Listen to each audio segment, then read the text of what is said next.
Let's move on to our next topic today. The Portland Police Bureau has been under siege for recent actions resulting in numerous deaths. Portland City Commissioner Dan Saltzman requested further review, and the FBI is now beginning an investigation into at least one specific incident, the fatal police shooting of Aaron Campbell, an unarmed man who was shot in the back earlier this year. If the investigation finds violations of federal criminal civil rights statutes, what can and should be done to get the Police Bureau back on track? Matt, I'm going to start with you. Well, that last sentence has a big if in it. So right. Let me let me say first that it is always difficult in these kinds of scenarios for people outside the experience to really fully know what happened. I mean, right. you can get some of the details, but for the people that are there, they had the experience. So we can't ever really know. I think it's important that they be investigated. It's important that the police be held accountable. I mean, there needs to be that kind of review. I think the only two things that we can safely say that a large number of people could agree on is that it's a thankless job in many ways to be a police officer, especially in more, say, higher crime neighborhoods where the violence rate might be increased and your chances of having to perhaps shoot somebody is higher than it would be, say, in other communities. I think the other thing that we can safely say is that there have been too many shootings. Something isn't right, and we don't know exactly what that is, and we need to ask some tough questions. Now, to the question in your opening there, which was, if something were found to be wrong. Well, I think that's very, very serious. I think that, police officers do have a thankless job, and they need our respect and our cooperation, but they also have a tremendous amount of power that they are granted in our society. And if you get to the point where you believe that something, or you have discovered that there is a systemic problem within a police agency, it doesn't have to be Portland, it could be anywhere, that needs to be dealt with swiftly, and it needs to be dealt with severely. I mean, leadership needs to be removed and replaced, and training needs to go back to square one, because, in a way, it's a quasi-military organization that operates in your community, and they had better be disciplined, and they had better be good at what they're doing, and people's rights need to be protected. And when that's not occurring, you need to take swift action. And Portland's had a history of changes at the top for a variety of reasons, going back to Charles Moose, I think, or Penny Harrington. Penny Harrington, yes. And so there's been, at the top level, there's been a lot of, let's do community policing, but I don't know how well that has actually been implemented down to the officer that has to drive in the car by himself or is walking a beat. Now, if you go to downtown Portland, basically people feel safe because police are out there in numbers, they're walking around, they're saying hello to people. The minute you go out to the communities where people actually live, it becomes a different story. You don't see the police walking out in neighborhoods like they do. You see a patrol car go by maybe once in a while. And also, issue of response times. I always find it interesting whenever you see these things on television is that there's like 8 cars there.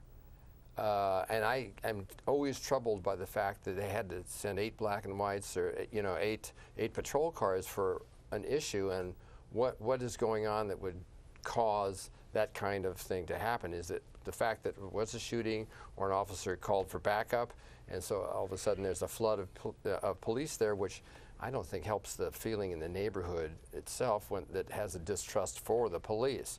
So I'm concerned about how they're actually managing to deal with these issues without alienating the community that the occurrence happened in.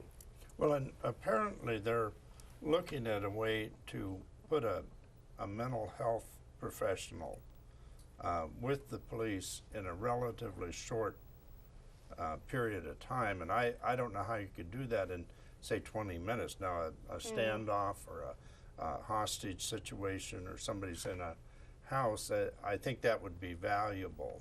But this Campbell was distraught. I don't know whether you'd say he had a mental problem. Depressed. No, he was depressed. But his brother had died that morning. Yes. And people just don't think the way they should in those circumstances.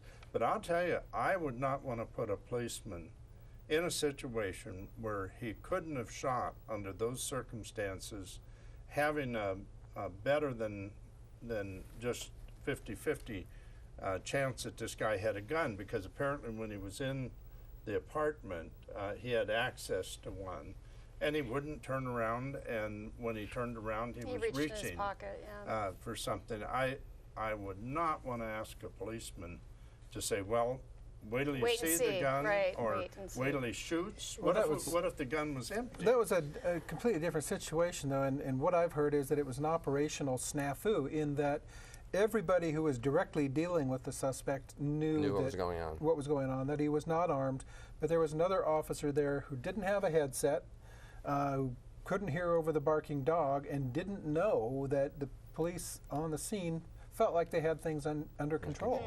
He was in a position as set up as a sniper, and according to their training, his job was to make sure that this person didn't get into a position where he could harm officers.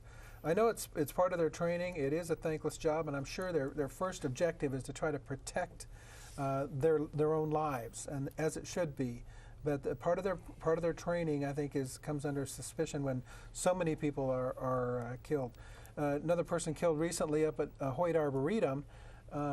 The officer had no choice but to use deadly force because ostensibly if there had been another officer there, then he could have used a beanbag round because he would have had backup who could have used deadly force if that became necessary. But because he was the only one there, their operational procedures got in the way of taking care of the situation in a more sane... So I wasn't aware of that. So if you have a beanbag round, you have to have backup to use a beanbag round? Right. So in case the beanbag doesn't not work. lethal in any way. But didn't the grand jury look at both of those? Yes. And say, under the circumstances, there was no criminal intent. No now, evidence. They may not have been, happy with the results and say, "Oh boy, that worked out great," but that's the ultimate thing. Having I don't know whether there's 6, 7, or 12 on the grand jury, but they looked at it, heard all the evidence, witnesses that were there, and probably the 911 tapes, and their decision was that nothing was done that was criminal, maybe inappropriate in some ways, but.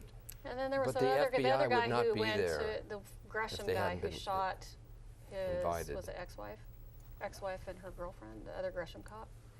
So maybe there's a little bit of training that needs to go on inside. Well, didn't Portland buy a bunch of tasers on top of it?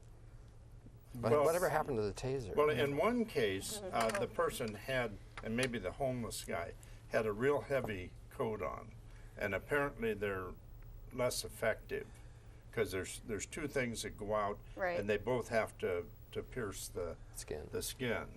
But whether he even tried it, I don't know. Well, it's unfortunate. The Police Officers Association's not doing themselves any favors either, because the president of the Police Association had 2 road rage incidents within a couple of days with the same people. And so, you could say they're shooting themselves in the foot, but they're not doing themselves any favor from a public relations standpoint. Now, do they have to have a PR person riding along with them? No, I don't think that's the answer. And it's hard to, the FBI just doesn't drop into these cases. Right. Somebody had to, there had to be Commissioner clear Saltzman reason invited them. to be invited, and so they wouldn't be there. Well, I felt better when Jesse Jackson showed up. I knew we were going to get a serious evaluation of it when he said apparently on the way out we got another bad shooting.